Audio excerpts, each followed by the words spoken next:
Madagascar, une paroi de 400 mètres de granit, lisse, multicolore, verticale. Encore une nouvelle voie, ouverte par un grimpeur hors du commun, Giovanni Chirichi. Pour lui, la Terre n'est pas ronde, elle est verticale. Champion suisse d'escalade en 96, athlète de l'équipe nationale, il a abandonné la compétition pour parcourir le monde et gravir à main nue les plus grandes parois rocheuses des 5 continents.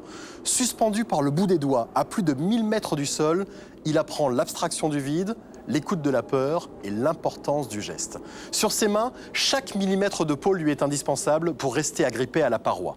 Sur ces terres, en Suisse, nous allons nous aussi prendre la position préférée de Giovanni, à la verticale et bien au-dessus du vide.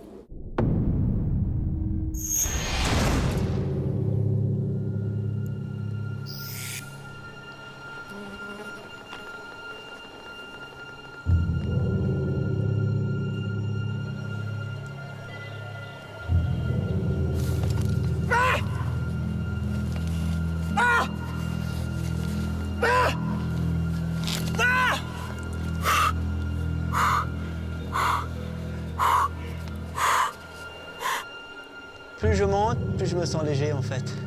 Je n'ai pas du tout la sensation de vertige. En fait, c'est une sensation vraiment de bien-être. Ça n'existe plus le vertige au bout d'un moment. Quelque part en Suisse, à 2700 mètres d'altitude, Giovanni Chirichi s'est lancé un défi impossible.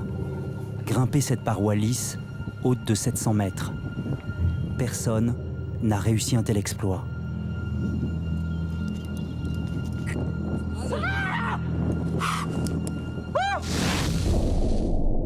Depuis 10 ans, Giovanni sillonne le monde pour ouvrir les voies les plus vertigineuses.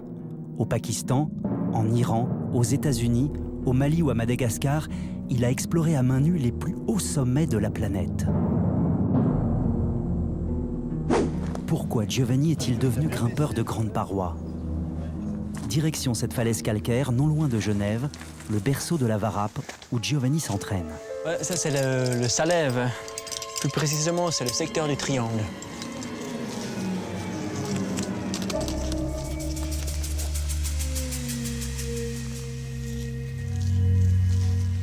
T'es prêt, Guy, hein? Oui. D'accord. Allez, let's go.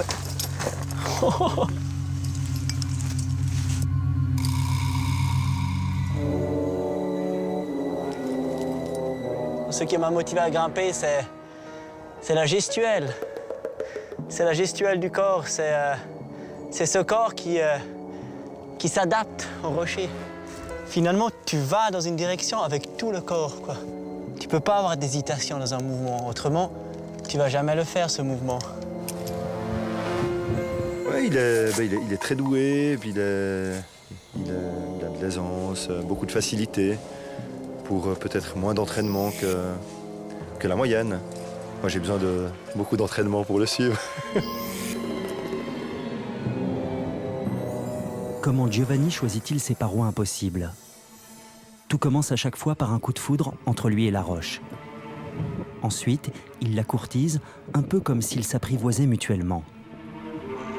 Souvent, on regarde une paroi, ça nous paraît impossible. La première fois qu'on touche les prises, ça paraît mais juste inimaginable. Et puis peut-être on retourne un mois après et il y a quelque chose qui s'est passé. Et ça paraît possible et c'est inexplicable parfois. Progresser sur une paroi à main nue demande une concentration extrême, une totale mobilisation des muscles du corps, de toutes ses articulations. Dans les mouvements très très extrêmes, on est comme dans un moment d'apnée. Et ça, c'est très important de savoir gérer ces moments d'apnée et après retourner à des moments où le corps a besoin de l'oxygène pour pouvoir récupérer et pouvoir continuer la progression. L'escalade est un sport extrême qui demande une précision de tous les instants.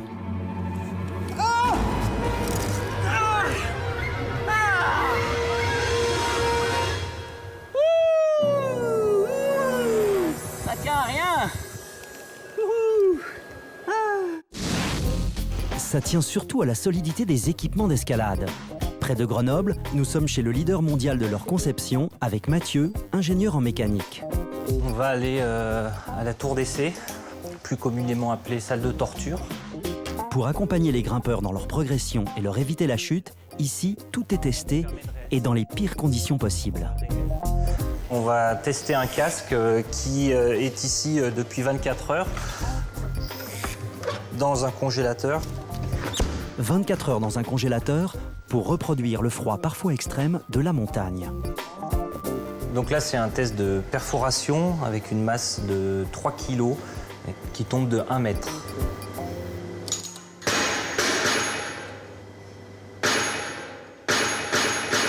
Verdict, la masse n'a pas traversé le casque, il n'y a pas eu de contact entre la masse et la fausse tête, donc le casque est conforme.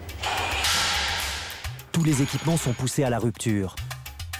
Comme ce mousqueton qui résiste à un effort de traction de 2,3 tonnes, le double de ce que peut supporter un corps humain.